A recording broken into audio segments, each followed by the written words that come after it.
Okay, alright. So for today, we are going to learn the theoretical parts of the multi-agent system.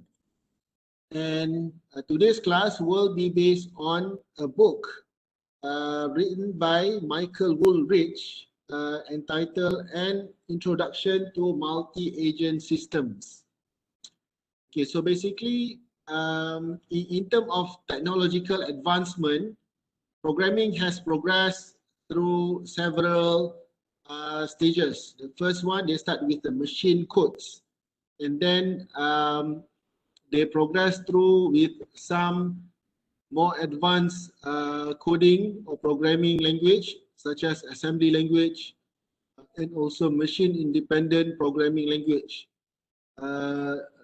And after that, some of them introduce specific concepts such as subroutine, procedures and functions, and they further to the introduction of object-oriented programming. So by using object-oriented programming, they also manage to prepare their program based on certain principle. One of them is abstract data types, and the second one is the programming of system based on objects-oriented system.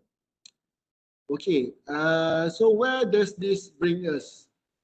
Basically, this brings us to the concept of delegation and intelligence that imply the need to build computer system that can act effectively on our behalf.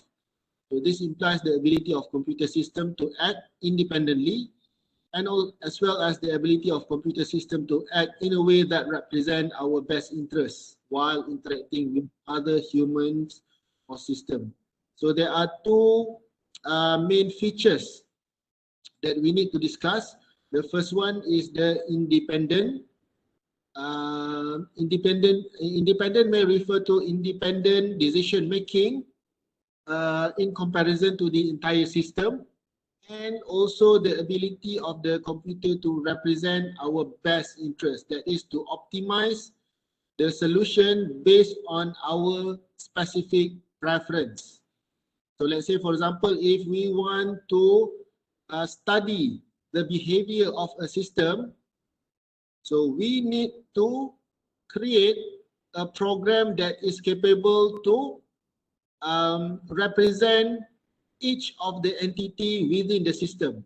So now that is quite hard for a normal simulation software. That is not features that can be built based on a conventional approach. Okay, that is where we have agent concept. So agent by definition is anything that can be viewed as perceiving its environment through sensors and acting upon that environment through actuators. So for example, for human agent, we have ears, we have eyes, ears, and other organs for our sensory purpose. And also we have some parts including hands, legs, mouth, and other body parts for actuators. So we receive information through the sensors, and we will act accordingly by using our actuators. Okay, as for robotic agent, so some of the example of sensors, we have a very wide range of sensors, but recently the use of camera as a sensor has been increasing tremendously. Let's say, for example, before this, we have a face recognition system by using camera that can recognize face and so on. But right now, with the increasing number of face shield, face mask utilization during the pandemic, so there are a more advanced technology to sense or to recognize a specific person based on their behavior and their structural movement. So that is what we call the Okay, that is what we call one of the example of this is used in a security system where they can recognize based on a specific pattern of movement.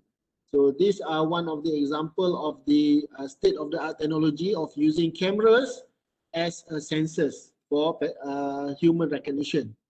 And also, as for the actuators, more or less we still have the same set of actuators, motors, pump, and so on, that is still widely used in order to reflect to the sensory input accordingly. Okay, this is the graphical representation of the agent, where the agent function maps from percept histories to actions. So there are several components as we can see in the image. The first one is the sensors that capture the perception, that represent the perception of the agent towards the environment. And then agent will have their own decision-making ability. Some of them may have more advanced, or some of them may just have a basic decision-making ability in order to react to the sensory inputs. So they will they will execute proper actions towards the environment. Okay, and then the agent program runs on the physical architecture to produce the function. So in this case, when we say agent, we refer to two components. The first one is the system architecture, and the second one is the program itself. Okay, a multi-agent system is one that consists of a number of agents which interact with one another. So in the most case, general case, agent will be acting on behalf of users with different goals and motivation. To successfully interact, they will require the ability to cooperate, coordinate, and negotiate with each other, much as people do. So this is where the system, the multi-agent system, is really important. So let's say you have tested the analogic software. So by using analogic software, you can create a system that consists of multiple agents. So each of these agents may have conflicting and also unique objective based on their own representation. What interest do they represent? Say, for example, you want to study the outcomes of supply chain management. So you need to create at least two agents that represent both the vendors as well as the customers. So in most cases, these two entities will have a conflicting interest to each other, towards each other. So by using any logic software, we can model each of the interests, and we can run and see the probable and forecasted output based on our specific requirement. Okay, in multi-agent system, there are several questions that need to be addressed. The first one is, how can cooperation emerge in societies of self-interested agent? What kind of languages can agent use to communicate? How can self-interested agent recognize conflict, and how can they reach agreement? So then, nevertheless, they need to reach agreement. So how do we recognize the conflict, and what is the conflict resolution protocol need to be developed? So how can autonomous agent coordinate their activities so as to cooperatively achieve goals? So while these questions are all addressed in part by other disciplines, so notably economic and social sciences, so what makes the multi-agent system feel unique is that it emphasizes that the agent in questions are computational and information processing entity. So when as we progress, especially in science and technology, it is very important for us to study a system as realistic as possible. So whenever we want to study the behavior of a system, especially the dynamic behavior of the system, we need to make sure that we have the tools and we have the methods to represent the complexity of the scenarios. That is the only way for us to make sure that our own research, our own study will actually be beneficial to the actual scenarios. Okay, so the field of multi-agent system is influenced and inspired by many other fields. One of them is engineering, computer science, as well as economics, philosophy, game theory, which is highly increasingly been popular, logic, ecology, and other social sciences disciplines. So this can be both a strength and also a weakness, where there are many different views as to what the field is about. So this has analogies with artificial intelligence itself. So okay, so we want to recap. So what is an agent? So the main point about agent is that they are autonomous, capable of acting independently, exhibiting control over their internal state. And thus, an agent is a computer system capable of autonomous action in some environment in order to meet its design objective.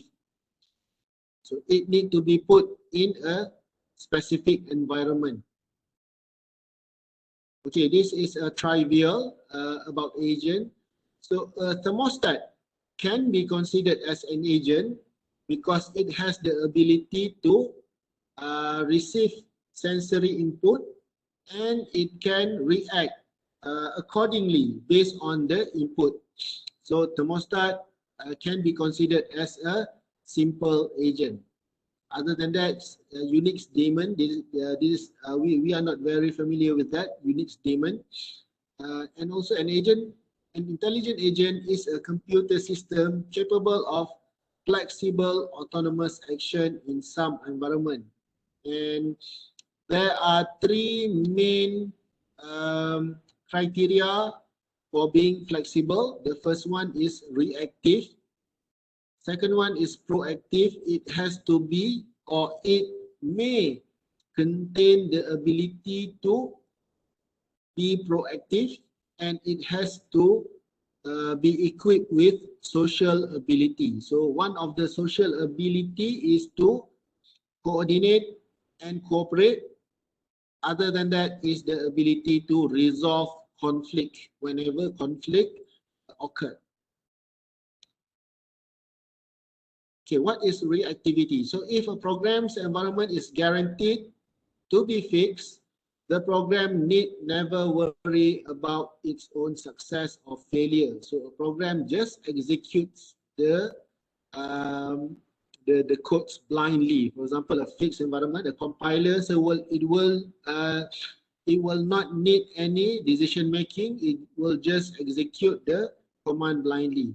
So the real world is not like that. So there are certain things changes as time goes, and the information received in a specific environment may be incomplete at that time. So many or most interesting environment are dynamics. So this is what we call dynamics. Software is hard to build for dynamic domains. Program must take into account possibility of failure, ask itself whether it is worth executing.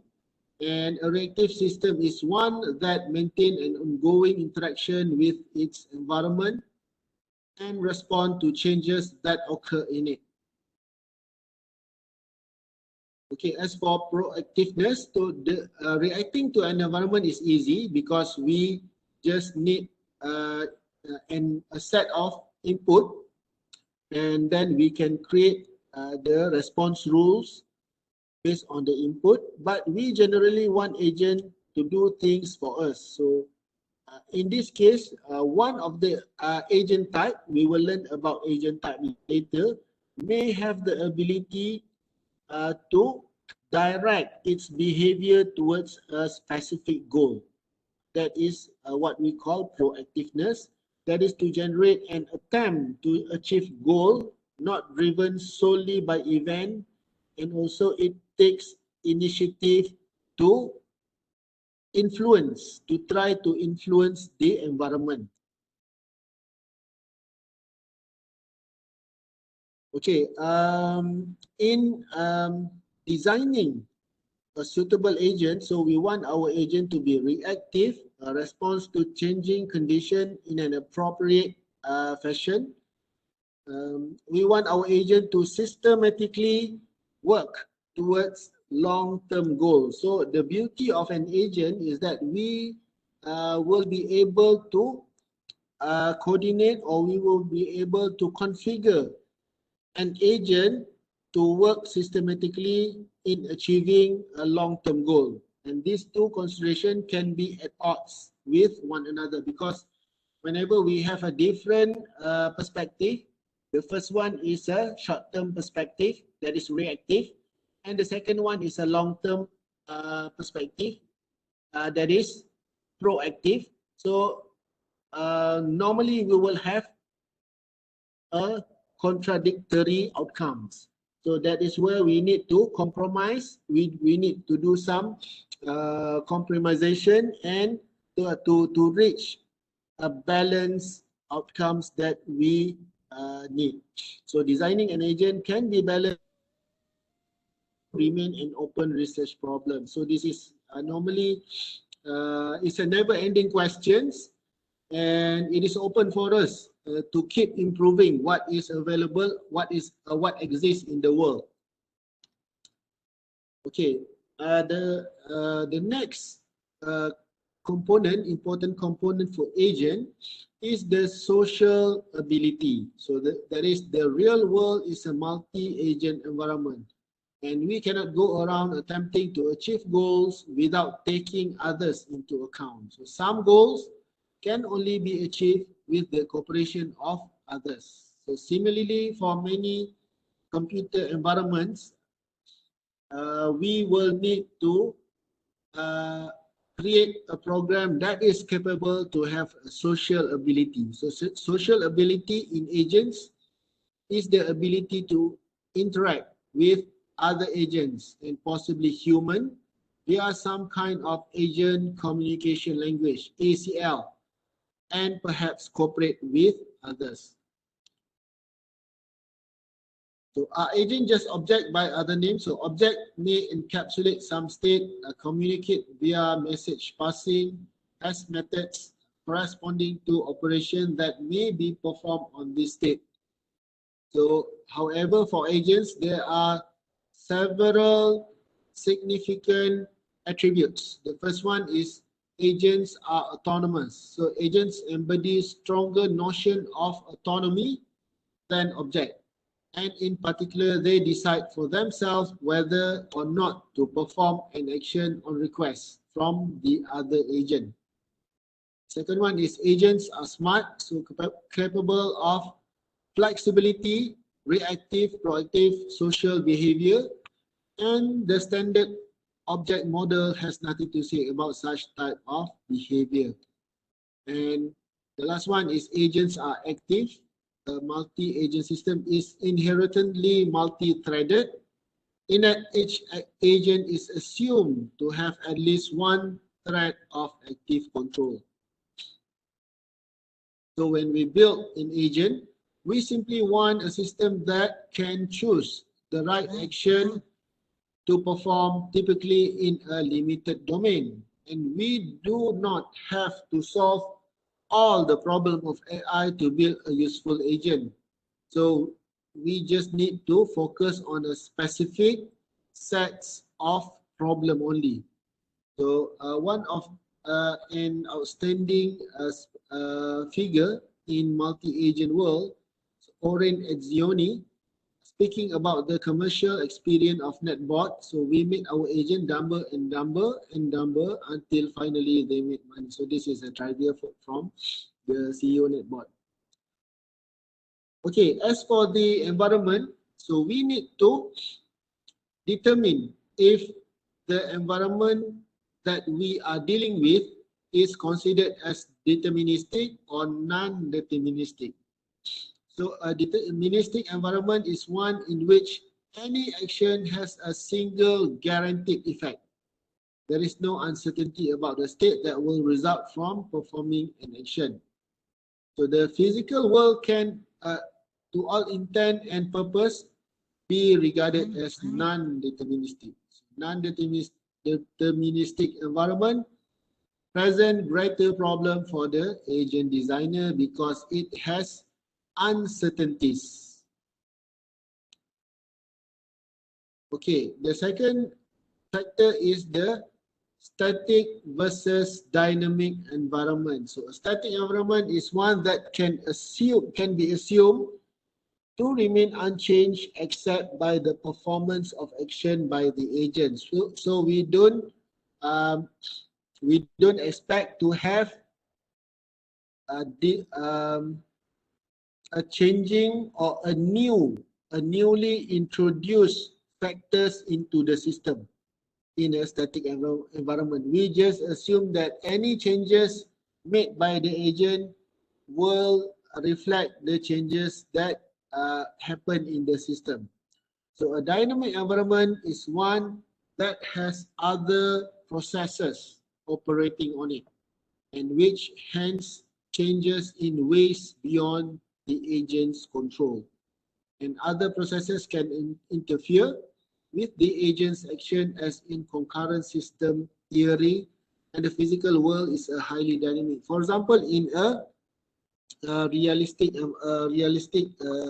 factory environment, let's say, for example, we have scheduled a machine schedule, a specific machine schedule for a week, and then in a static environment, we assume that the only changes within the system is resulted from the machining operation. So that's what we call the static environment. But as for the dynamic environment, we may create or we may expect some machine downtime, machine breakdown, for example, in a specific manner that we can represent probably by using probabilistic approach, and then in a certain way maybe we also accommodate changes in terms of the number of human operators involved, maybe change on daily basis. So there are other factors that we already consider before the start of the study. So we need to consider and we need to take into account all of the possibilities. Okay, so and the another one is the discrete versus continuous. So an environment is discrete if there are a fixed finite number of action and percepts in it. So Russell and Novick give a chess game as an example of a discrete environment, and taxi driving is an example of a continuous one. So continuous environment have a certain level of mismatch with computer system. And discrete environment could in principle be handled by a kind of lookup table.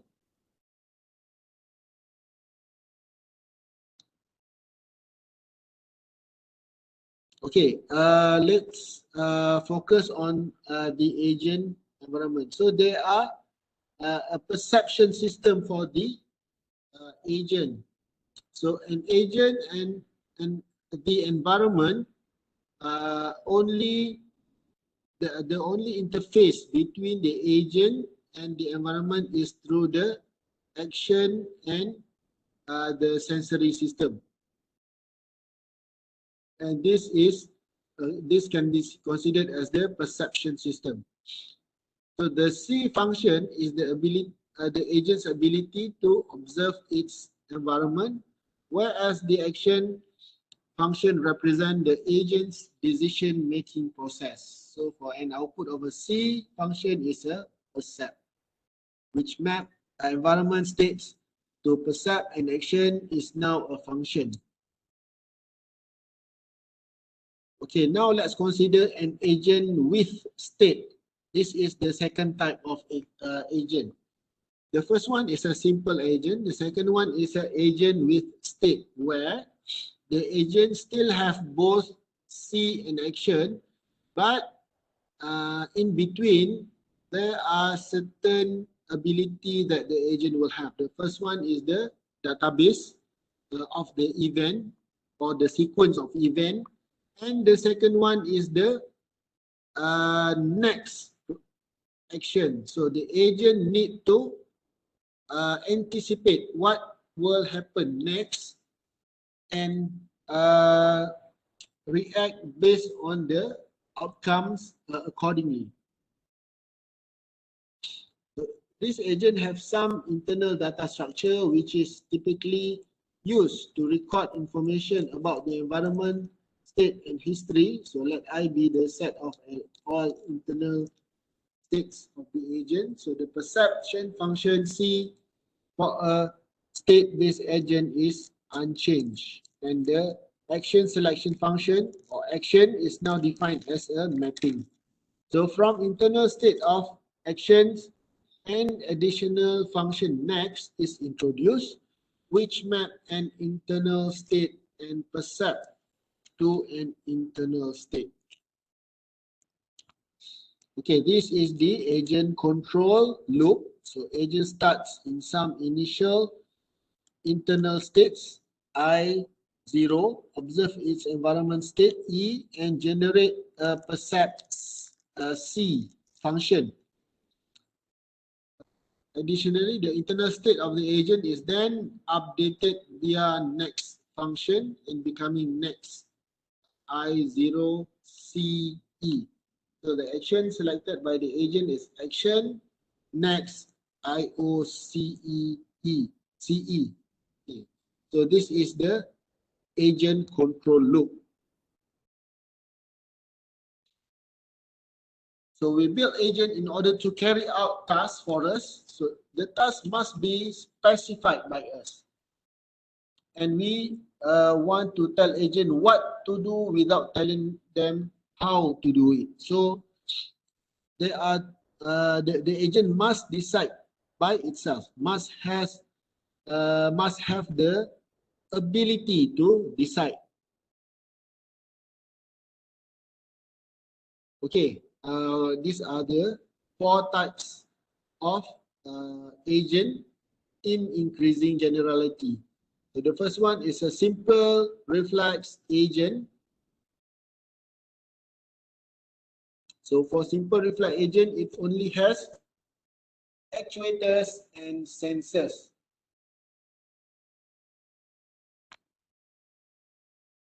Okay, meanwhile, for model-based reflex agent, it will have certain rules and certain algorithm within the agent that decide if action is taken, what are the expected outcome for the agents, for the objective function. So, and also it is equipped with the condition action rules. The third one is a goal-based agent, where the agent may work toward a specific long-term goal, regardless of what happened in the short while.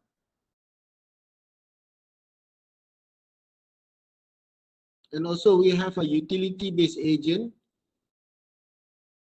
Utility-based agent is basically on the program itself. So it will evaluate whether certain actions taken by the agents are appropriate.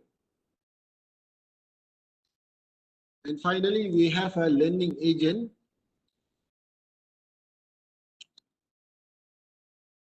Okay, those are the agent types. And now I would like to show you one of the important aspects for multi-agent system, that is called FIPA protocol. FIPA stands for Foundation for Intelligent Physical Agent, and it has been recognized by IEEE Computer Society as the standard organization that promotes agent-based technology and the interoperability of its standard with other technologies. So you need to understand, when we say this, it means that FIPA is the leading protocol, agent protocol. However, there are other parties that also has their own agent communication language. But in this case, since IEEE Computer Society is widely known worldwide, so it has been accepted as the most widely used protocol in the world. So FIPA, as the standard organization for agents and multi-agent system, was officially accepted by IEEE as its 11th Standard Committee on 8 June 2005. Okay, in FIPA, there are many specifications, and among them, there are several specifications that are important. For document FIPA 00001, so it elaborates the abstract architecture specification. And then for example, for 00008, it details the content language specification. So there are specific standards for all of the operations and requirements. We will have a look at one, for example.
Okay, this is the protocol specification SC00035H. And if we can see the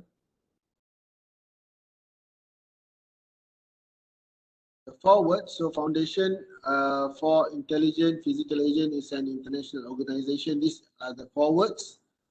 And then we go to the content that is described on the interaction protocol. So FIPA subscribe interaction protocol. IP allows an agent to request a receiving agent to perform an action on subscription and subsequently when the reference object changes. Okay, the representation of IP is given in figure 1, which is based on an extension of UML1.x. So this protocol is identified by the token FIPA subscribe as the value of the protocol parameter of the ACL message. Okay, let's see, for example, in this figure 1, this is an example of a two agent communicating to each other. The first agent represents initiator, and the second agent represents the participant. So the first agent, the initiator agent, will broadcast subscribe message to the participant, and then the participant will receive the broadcast and conduct decision making. So accordingly, it will come out with either answers. The first one is a refuse. If the participant refuse the subscription, and then initiator will terminate the communication. Otherwise, if the participant agrees to the initiator, it will conduct, or it will proceed to the next action. So in this case, if it is agreed, it will be carried forward. But it also has informed result. This is sent by participant. And finally is a failure.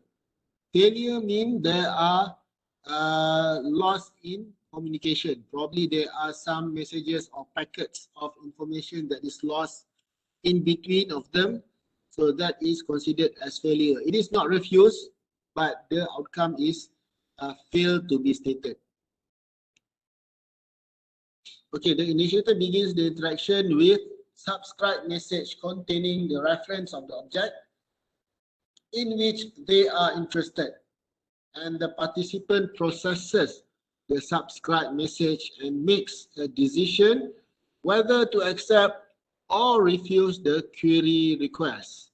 If the participant makes a refuse decision, then refuse becomes true and the participant communicates a refuse. So otherwise, agreed become true. So if conditions indicate that an explicit agreement is required, that is notification necessary, is true, then the participant communicate and agree. So the agree may be optional depending on circumstances. For example, if the requested action is very quick and can happen before a time specified in the reply by parameter. So in a successful response, the participant replies with an informed result communication with the content being a referring expression to the subscribed object. And the participant continues to send informed result message as the object denotes by the referring expression change. So if at some point after the participant agrees it experiences a failure, then it communicates this is a failure message, or it can also be cancelled, which also terminates the interaction. So otherwise, the interaction may be terminated by the initiator using the cancel meta protocol as described. So this is one of the example for the communication protocol. This is considered under document FIPA SC 00035H. So there are other series of protocol specification that is very useful whenever we want to create an agent-based system.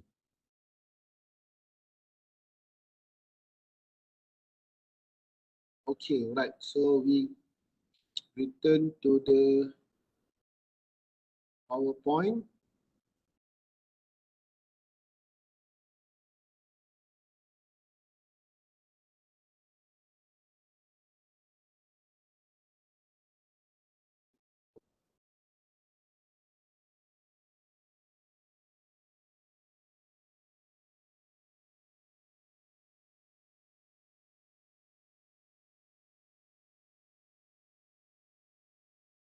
Okay.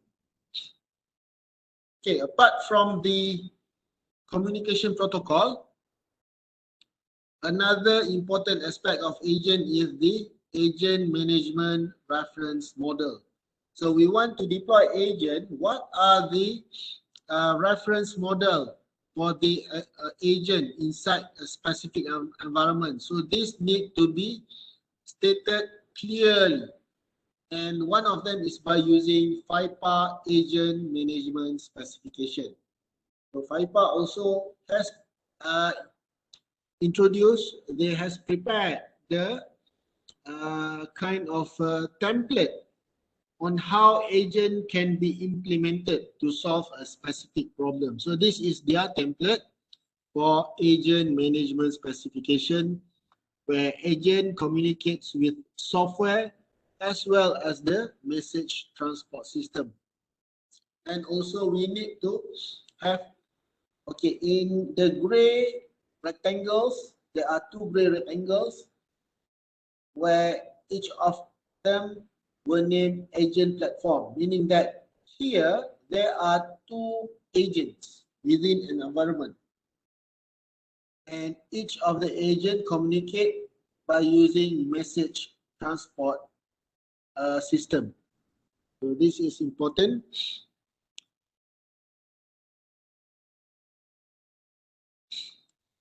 Okay, this is one of the example. Another variation of interaction protocol specification library, but basically we have a specific outcomes of the communication.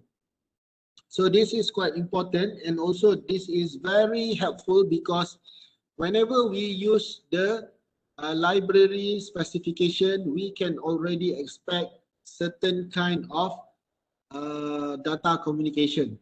So that is when we can design our system to comply to the spec. And this is the how to say, this is the progress, the advancement of agent multi-agent system.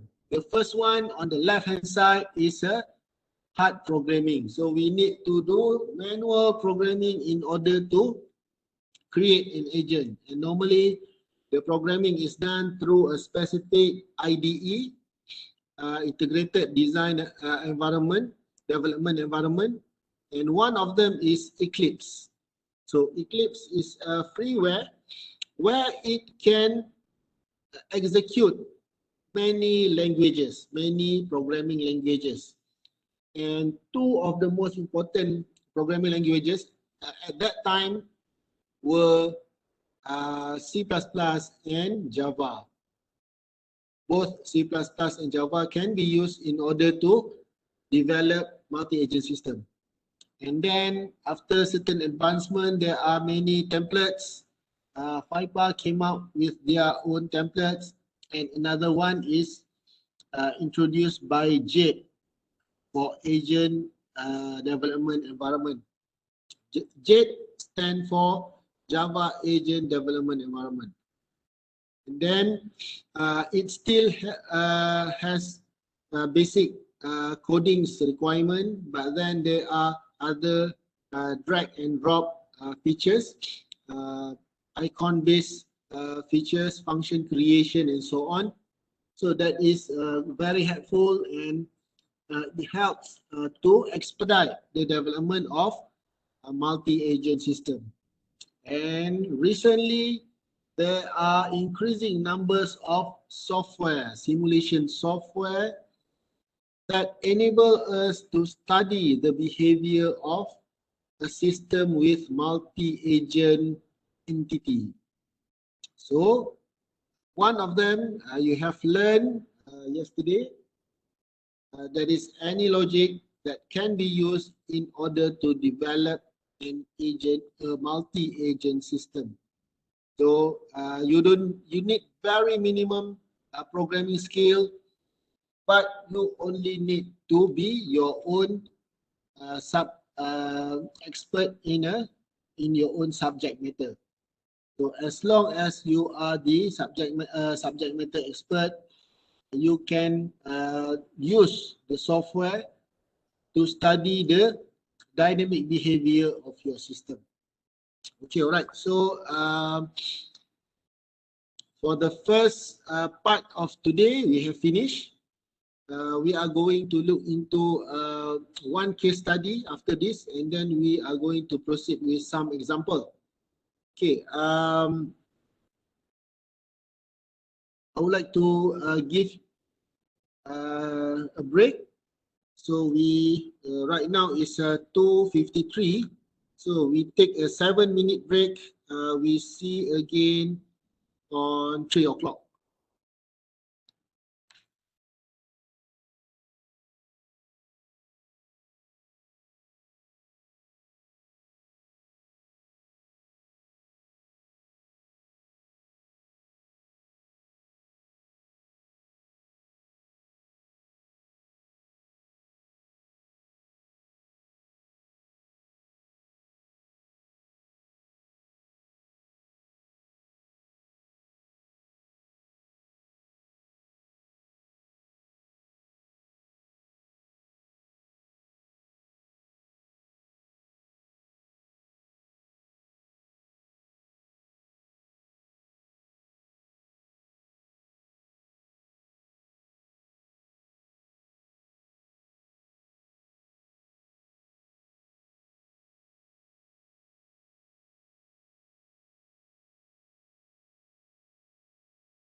Doctor.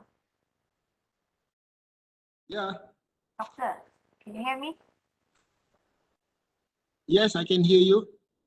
So this one, got password eh? I mean this one. Okay. Yeah, for password, you can type FKP 2022.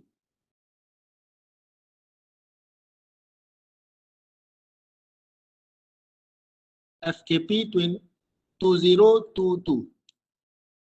Okay, so I have included some of the content over here. See one of the case study.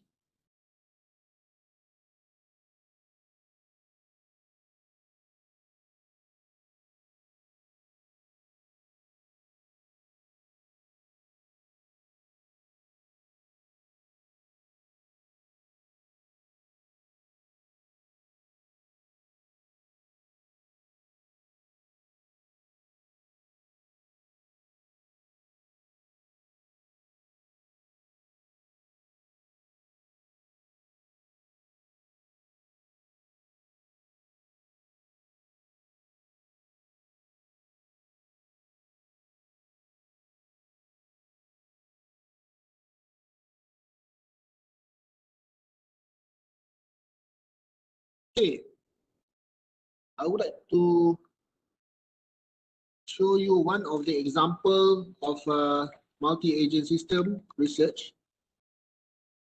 Okay, this was done back in 2012. That's quite some time ago, and it is for my PhD study that is entitled Agent-Based Material Transportation Scheduling of AGV System and its Manufacturing Application. So in the study, this is my Viva slide actually. So I will not go into detail for each of these slides. I just would like to show you some of the important aspect of the multi-agent system development that we have today.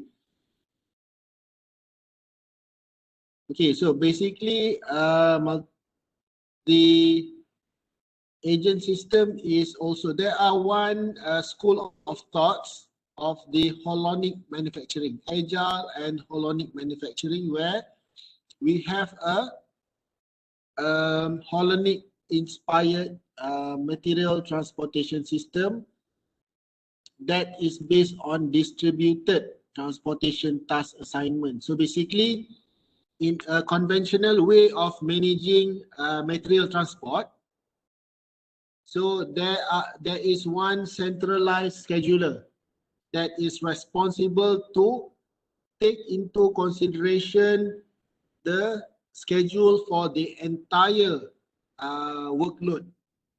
So, and that centralized scheduler will come out with a specific time-based schedule. For example, at the start of every week, probably on Monday, it will take into account the transportation that need to be done for that week, and that scheduler will generate one schedule for the entire transportation.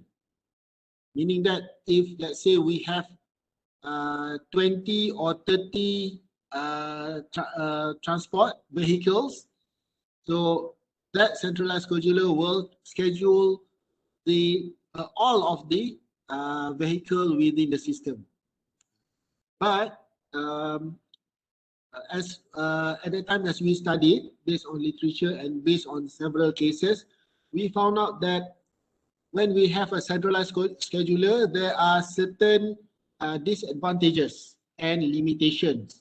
For example, when the change management is localized, whenever we need to make a minor changes for a specific case, it is very hard for the centralized scheduler to take action.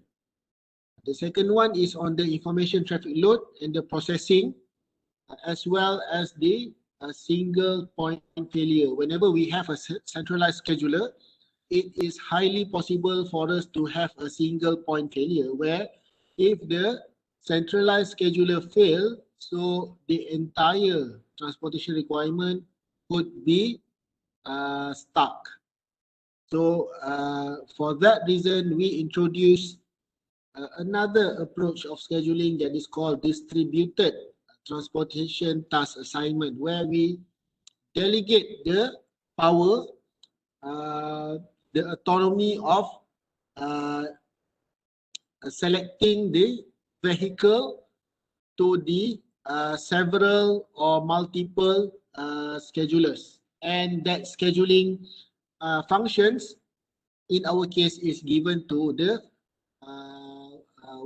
workstation or the machine itself.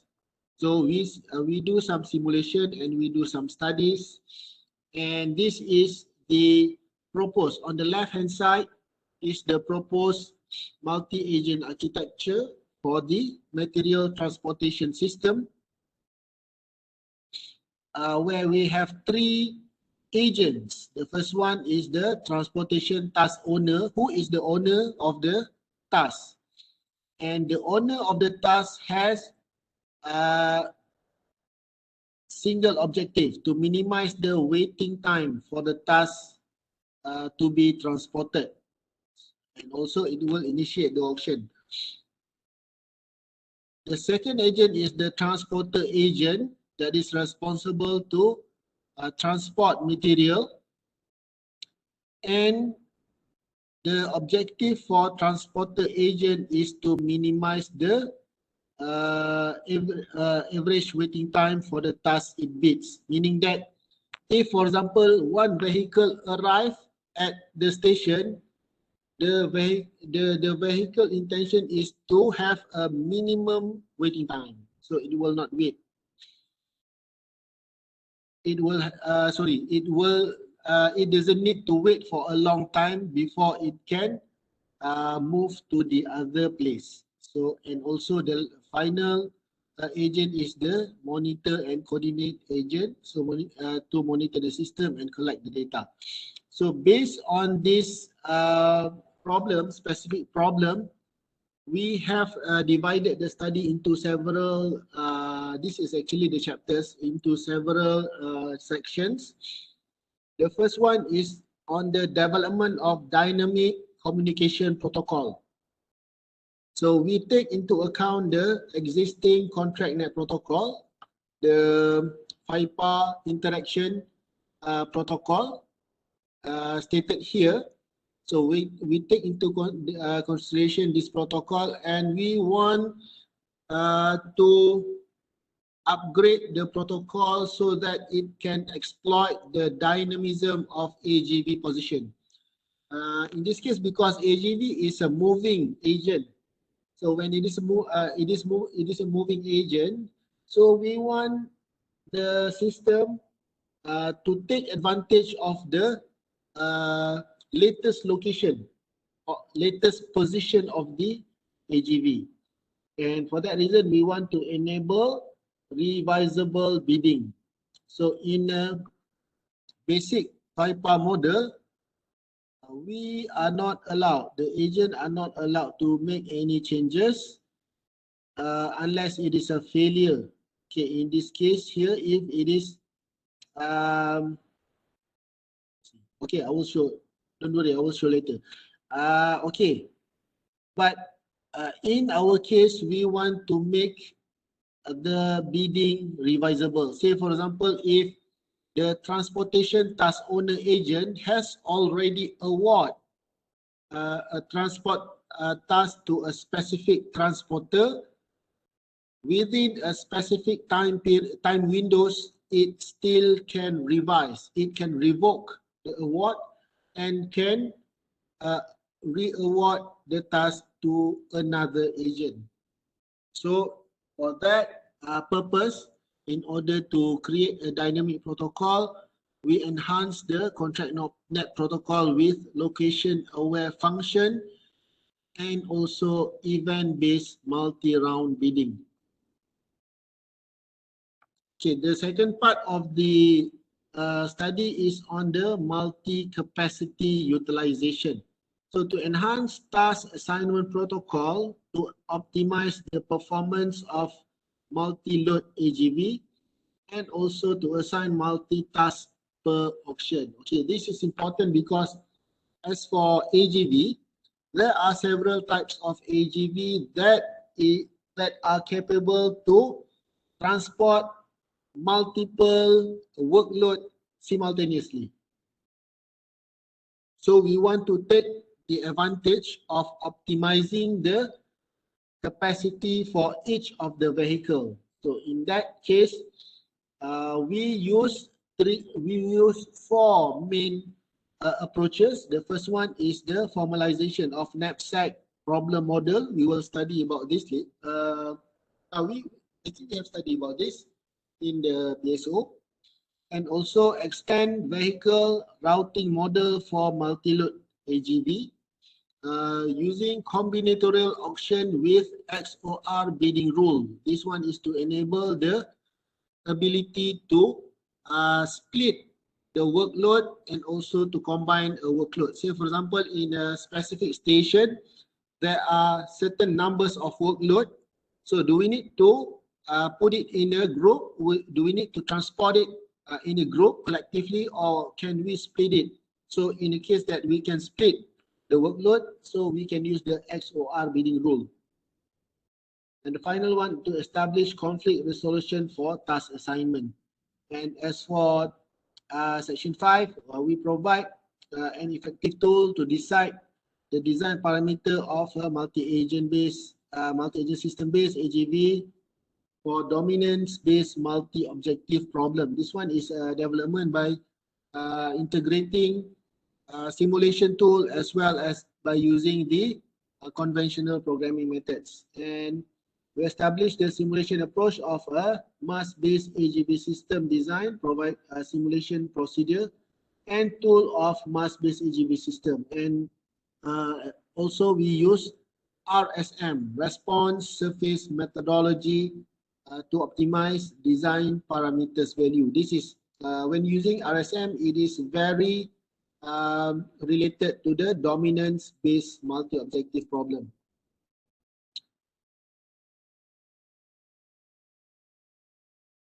Okay, this is the enhancement of a contract net protocol. So we use location aware and also multi-round bidding features. So I would like to show you, okay, this is the basic contract net protocol where we have two agents and there are specific steps for the agent. For example, if the participant fail to respond, it will have 3 default answers: refuse, not understood, also proposed. And also, for example, if for step number 3, if the initiator has already reject or accept the proposal, the acceptance or rejection will not be changed. So whenever it reject, it will terminate the communication. If it is accepted, so participant will execute the task and inform whether it is a fail, done, or other reference. Okay, this is the standard protocol. And we introduce, the first one is a location aware CNP, where the key advantages of having a location aware CNP is to distinguish strategic AGV, reduce level of uncertainty, minimize information processing burden for AGV, localize AGV movement without totally restricting it. For example, here, let's say we have one machine that is having a workload to be transported, and let's say there are 3 vehicles within the reach, but all of the 3 are occupied and not available for transportation purpose. However, if for a certain after a certain period of time, if any of the AGV, any of the other AGV is moving towards the machines, then it will be able to use the location aware. The advantage of having a later transporter that is nearer to the machine. These two factors will increase the probability of having the transportation successful. So in that case, it will reduce the waiting time, and the AGV will also reduce, may also reduce their arrival time. Okay, and the location aware CNP is conducted before the call for paper, the machine agent call for paper, and it depends on the machine agent and coordinate and monitoring agent communication sequence. So for monitoring and coordinate agent, because we have three types of agent over here. So machine agent, the transportation task owner agent is not aware of the transporter agent, but the monitor and coordinate agent is fully aware of what happened within the system because it communicates directly with the transporter agent. So in order to do so, the transportation task owner will request the information from monitor and coordinate agent. Okay, this is the communication protocol. And then the idea of event-based bidding for revising task assignment is divided into a specific time window. The first time window is called the bidding period.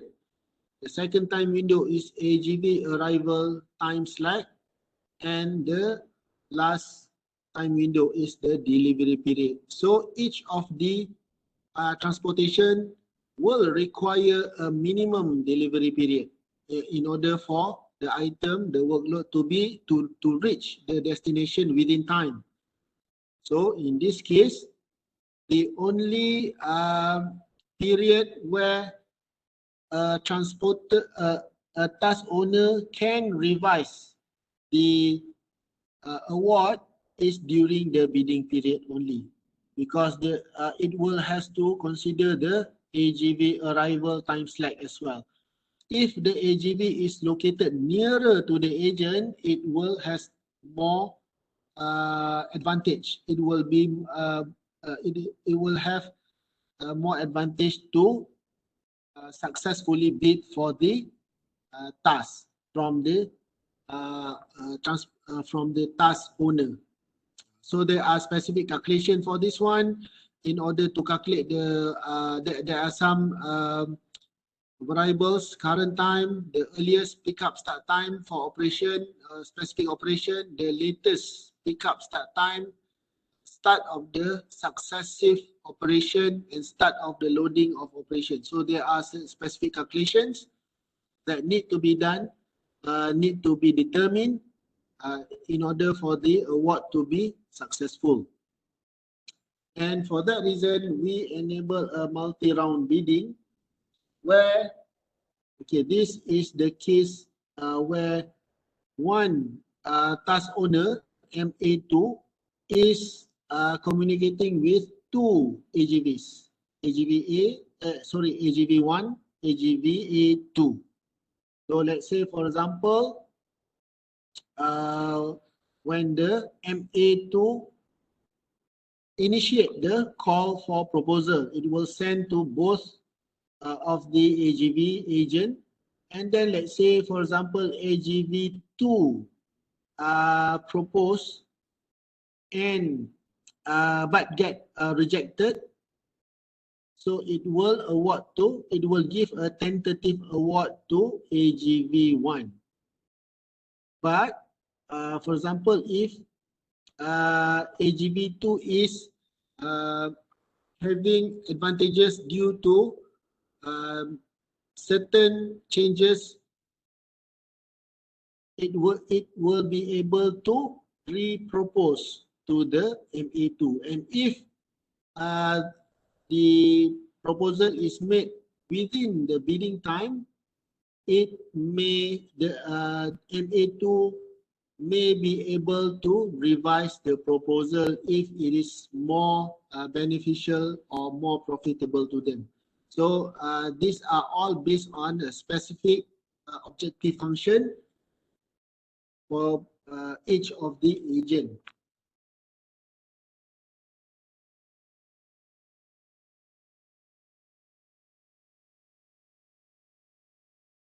These are the algorithm. On the left hand side is the algorithm for AGV agent, where it will have the intention to minimize the arrival time, the earliest arrival time, subject to certain conditions. And for the MA, the machine agent, it will have a logic comparison in order to determine if the first one, it has to determine what or who, which agent provide the best function. The second one is to provide the second, after it has determined which agent may provide the best solution, it has to calculate for optimizing MA2 owns objective function.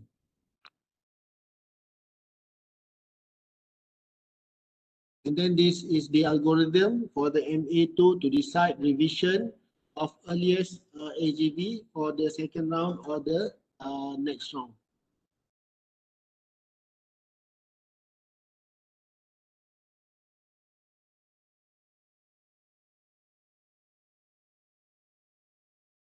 Okay, in order to do so, there are some calculations, and all of these calculations, they has been relaxed into a linear mathematical equation in order to speed up the computational process. We can, whenever we do optimization, for especially for combinatorial optimization, it is advisable that we relax all of the equation so that they become linear equations.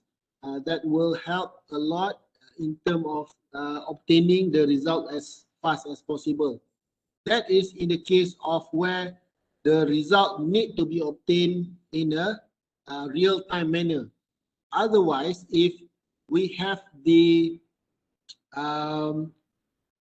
if we have all the time to obtain the best solution, then we can use the non-linear equation in order to get or in order to obtain the best solution possible. Okay, this is the agent message structure for the event-based bidding. So there are two types of acceptance. The first one, the first step of the sequence is started from the AGVA, where AGV will provide the proposal. These are all the information within the proposal. And the beauty of a multi-agent system is that because all of this can be coded within the template. So we code the template first, and then no matter how many agents will be created within the system, we can just use the template of the codes. And then the machine agent will use or will provide two types of acceptance. The first one is tentative acceptance, and the second one is the finalized acceptance. And there are certain, these are the experimental design details. The first one is the protocol development.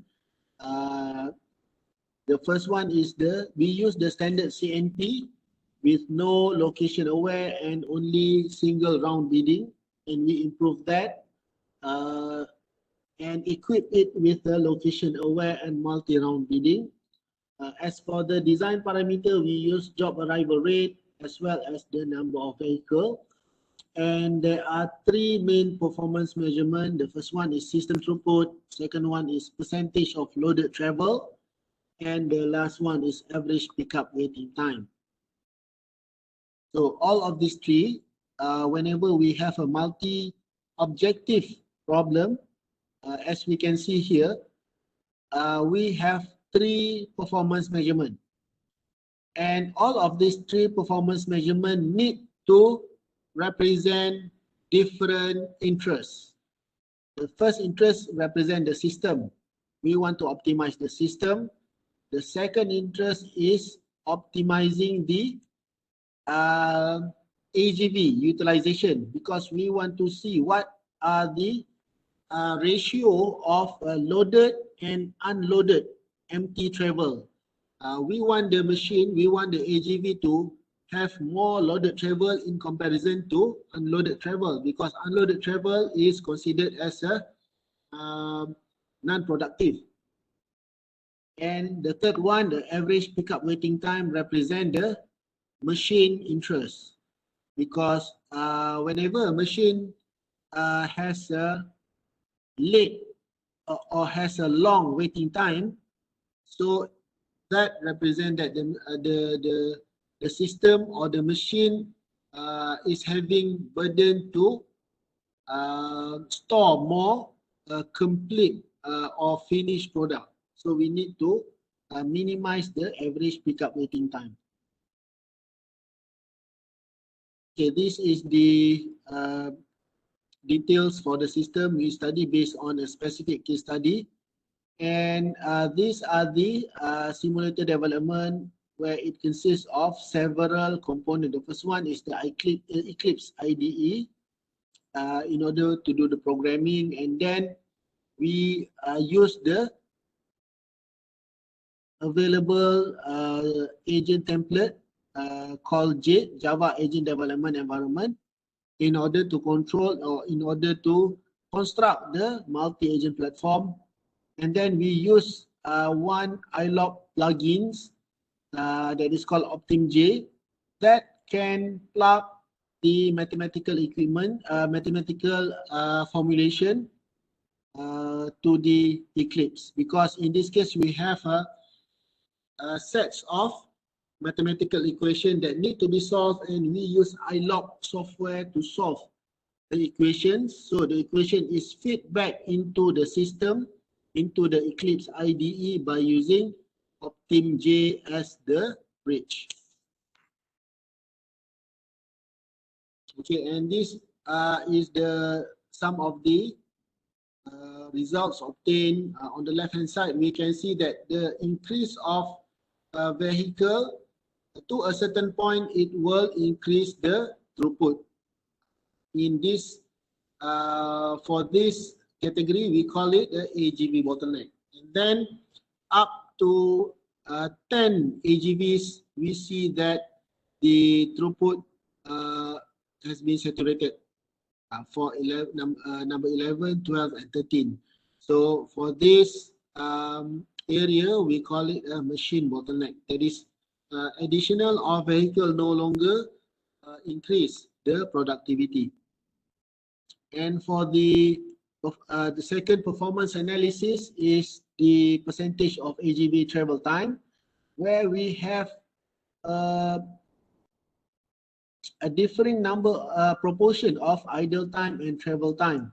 So here we can see that for 2 AGV we have a very low idle time. So the machine keep moving for most of the time. And when we increase the number of AGV, it will have more idle time for each of the AGV. So we can see that decrease when the number of vehicle is increased, traveling time is less 10%, and large numbers resulted in underutilized vehicle. That is, the travel time of AGV 12 is only around 30%. And for this case, we recommend the utilization rate between 60 to 80% in order to accommodate for unforeseen circumstances for example, the vehicle breakdown, and also, but we need to make sure that the AGV is not overutilized in order to protect or in order to prolong the lifespan of the AGV. Okay, for the other, this is the percentage of loaded travel, and when we can see that the percentage of loaded travel is anywhere between 80 to 85%, which is considerably acceptable. And for case of 10 AGV, the percentage of loaded travel increased by 56%. It's good. Okay, and also for the average waiting time, we can see that there are significant improvement, especially in a smaller number of vehicle between 2 to 8. So after that, we can see that the improvement is no longer significant. For the sensitivity analysis, we study the system throughput with a different job arrival rate, and in general we can see the whenever job arrival rate increase, the system throughput will also increase. No significant difference between 15 job per hour and 20 job per hour, and the system throughput saturates after 11 AGV, and this is coherent with the first finding where up to 10 number of vehicles, that is where we have a vehicle as the main bottleneck. So after that, we have machines as the main bottleneck factor. Okay, this is the chapters where the contract net protocol, the agent communication protocol is upgraded with a location aware as well as multi-round bidding. For section number 4, we equip the AGV with a multi-loading capacity, and this is formalized by using one of the most widely known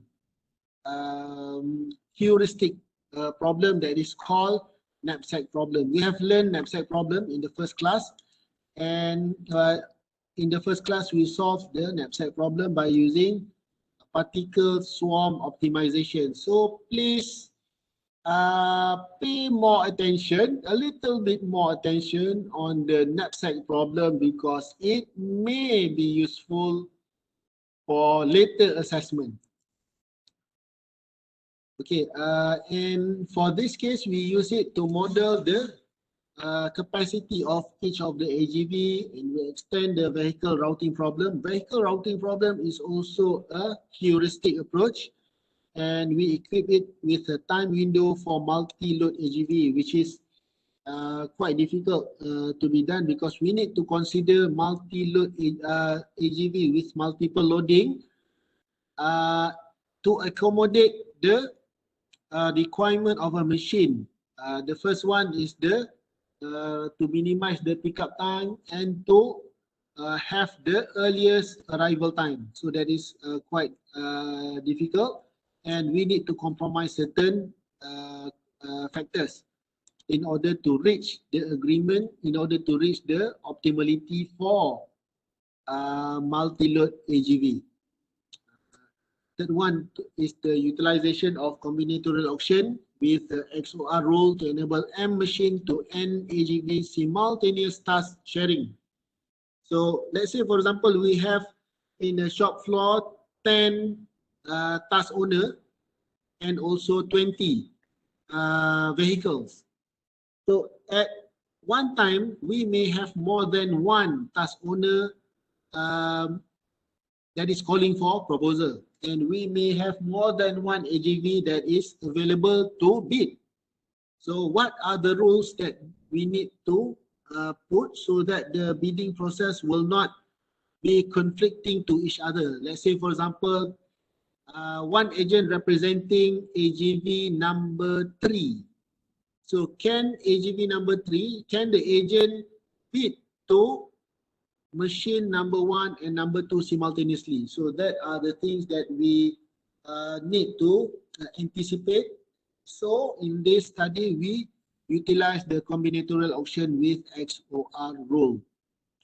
And we use auction agent to resolve task assignment conflict in combinatorial auction, because we have a specific scenario where there are probably conflict within the auction. So we assign auction agent to resolve the task assignment conflict.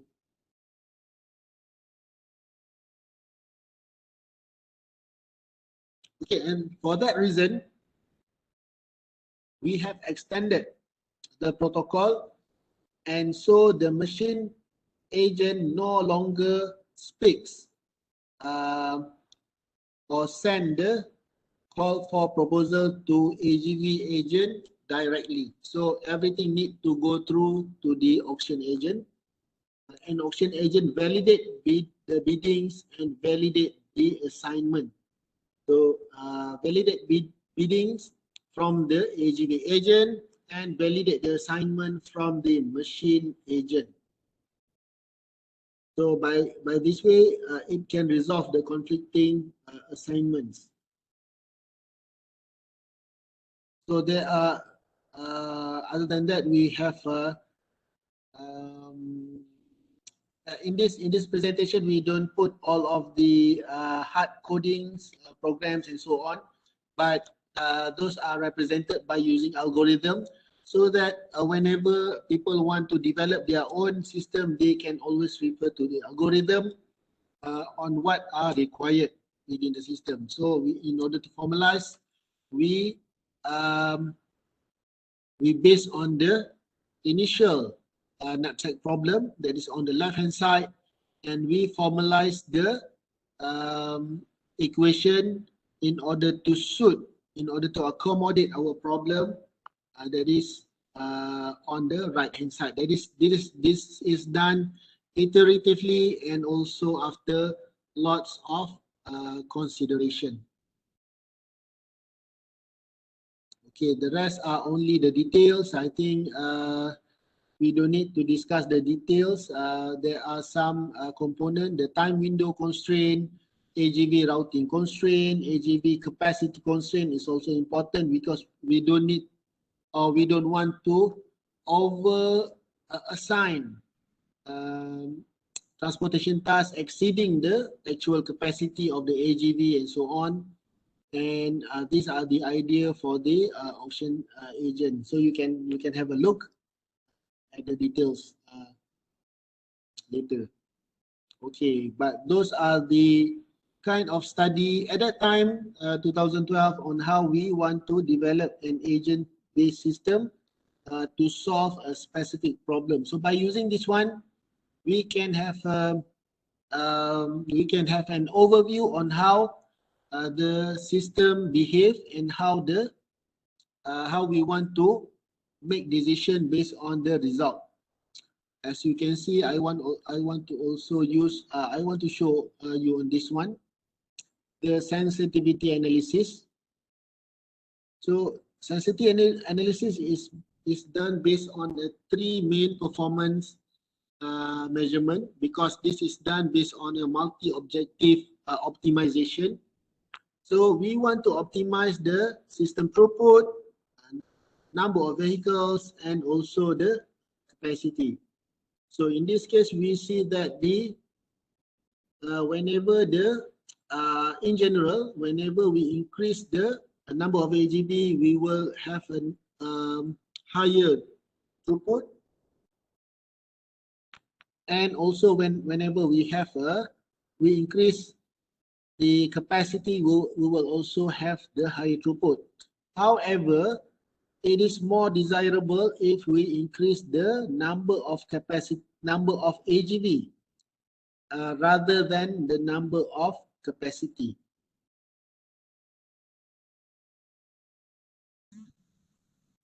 Okay, I also would like to show you. Oh, I don't have that.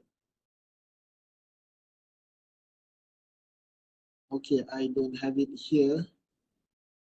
on the utilization of the response surface methodology, it is important because we are capable to have an overview on how the system behave whenever we uh, make the factors the objective independent.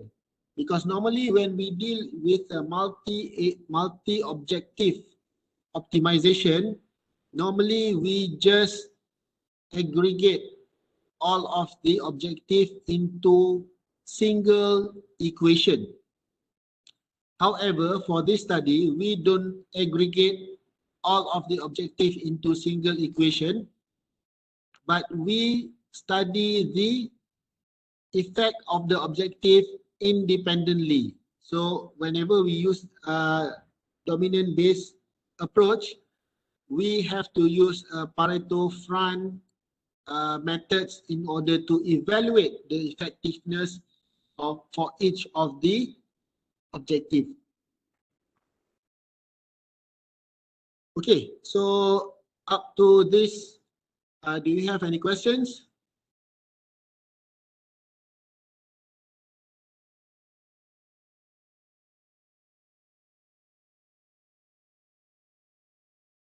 No questions? So far so good?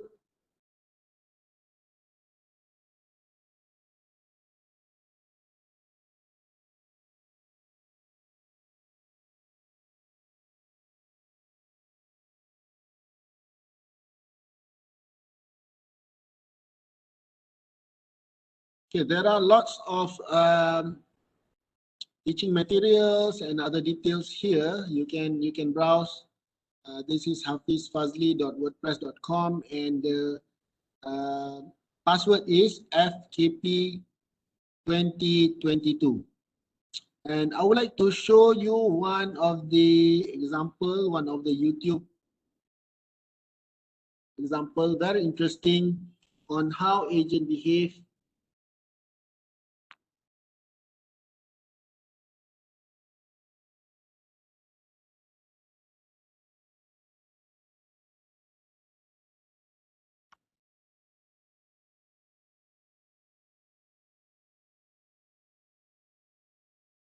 Okay, this is from Harvard University, that is called a self-organized entity. Okay, it is a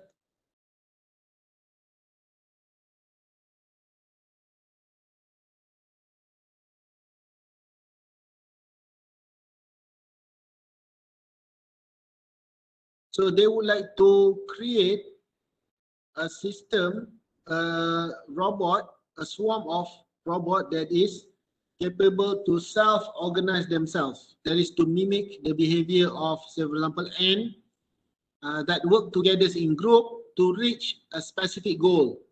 So they develop a mini robot, that is the kilo robot, they call it here, in order to do a specific goal. Okay, the goal here, so they present an algorithm for programmable self-assembly in large swarm, where a user can give a desired shape to all robots. So say for example, they want to give the left hand side shape, the starfish. This is a shape of a starfish.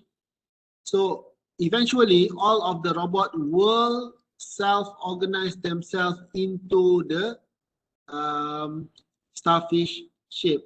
Same goes to the center image and to the right hand side image. So the algorithm allows robot to robustly form the desired shape without human intervention. That is the beauty of swarm intelligence. This can be considered as swarm intelligence, and also they were made enabled by using agent-based architecture. So to start the assembly, they just use it, and the robot of the outer edge of the arbitrarily shape will self-organize.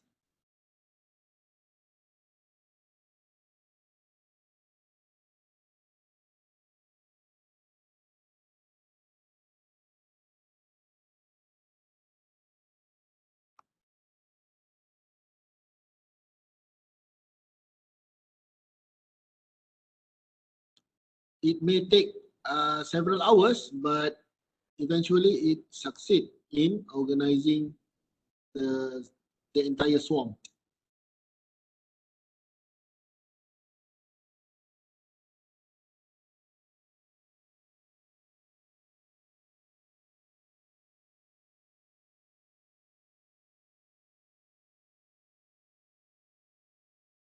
Okay, the second example.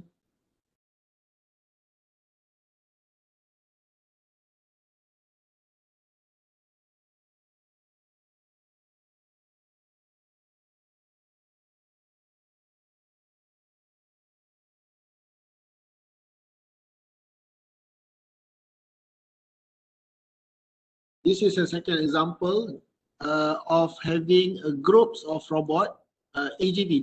This can be considered as a single load AGV operating in Amazon warehouse. So they move the entire rack in order to based on their orders.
Okay, this is the operations in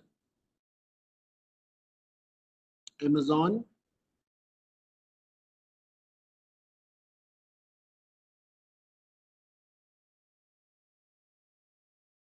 See the third case.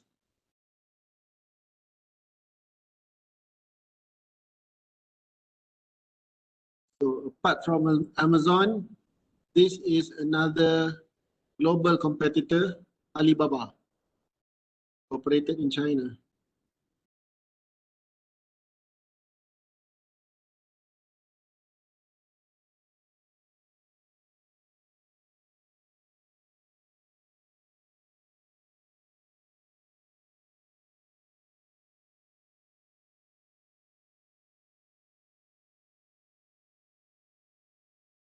You see, the world has already moved very fast, and if Malaysia is going to challenge, we need to move faster than this in order to catch up with all of the advancement. Otherwise, we may be left out.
one.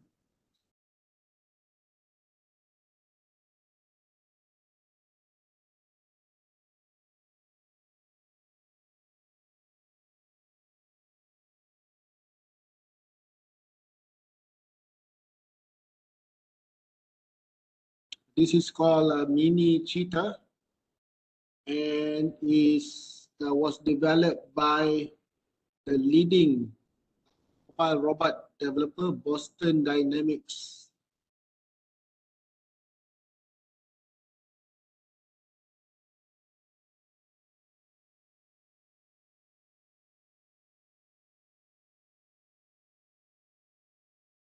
I'm not sure whether it is a cheetah or a dog.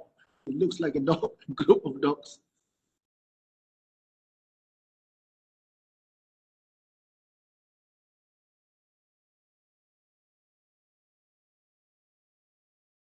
But the beauty of research in the US, whenever they develop a system, it looks like a very friendly. It can be applied as a very friendly, but the same application can be used for military purpose. They can use. There are other videos showing that they use this similar structure carrying weapon to search for enemies. So those are quite intriguing, where initially it is developed to be, it can be used for friendly purpose, but it also can be used for military purpose.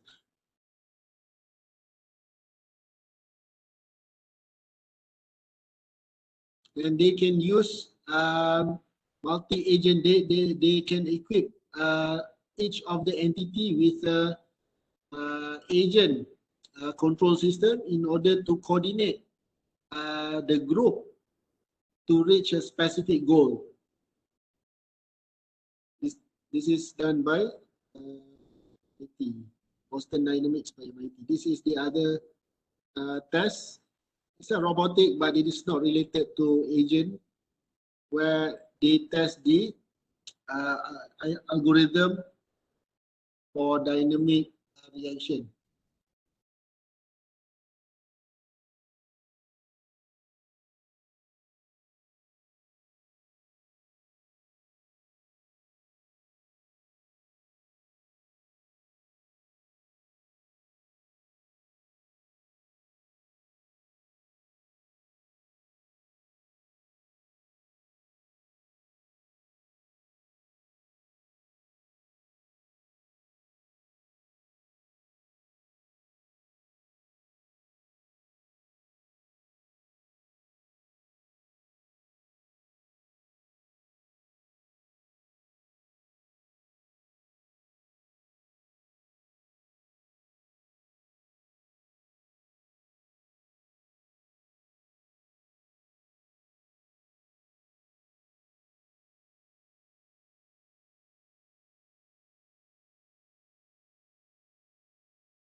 You see, although the cheetah, the robot, is very mobile and autonomous, but the camera is still run manually. So that is the funny parts about it.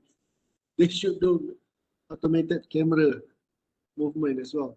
Okay, so basically we have completed our lecture on multi-agent system. Actually, I plan to deliver the theory first yesterday, and today you are going to spend your time with the AnyLogic software. However, because of some unavoidable issues, I need to attend a workshop yesterday.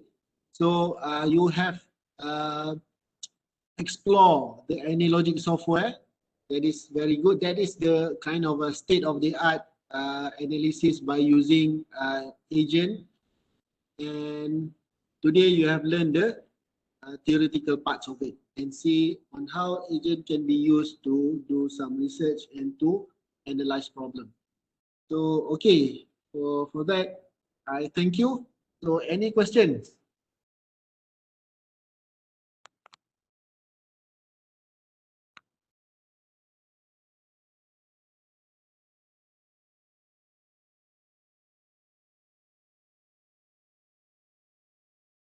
If there is no questions, then maybe we can settle up for today and we see again tomorrow morning for our last class. Tomorrow morning, we are going also to discuss on the assessment, the assignment, as well as the upcoming final test. You are going to have final test next week. So we are going to decide on what day shall the task be conducted. What is your preferred time and so on. If you prefer on night time, then it is okay. You prefer on daytime, still okay. So, but we are going to discuss on that. You are going to retrieve the questions through ULearn, and you will also you will complete the test within 1 hour and then upload it through ULearn as well. So okay, with that I thank you. So see you again tomorrow, inshallah. Assalamualaikum and have a nice day. Okay, Yeah. tomorrow? Tomorrow what time? Tomorrow, okay, tomorrow the time is 8. Do you is it feasible for you to start at 8 or do you need the to be 8:30? 8:30 or 9? 8:30 or 9? 8:30 or 9. Okay, tomorrow we are going to learn about object-oriented and reinforcement learning. So how about everybody? Do you agree to start from 9? Yes, doctor. 9 o'clock is better. 9 o'clock. Just nice because 8 is still we are still on the road. Okay, so see you tomorrow 9 o'clock. Okay, doctor. Okay, thank you very much. Okay, doctor. Thank you. Okay, thank you.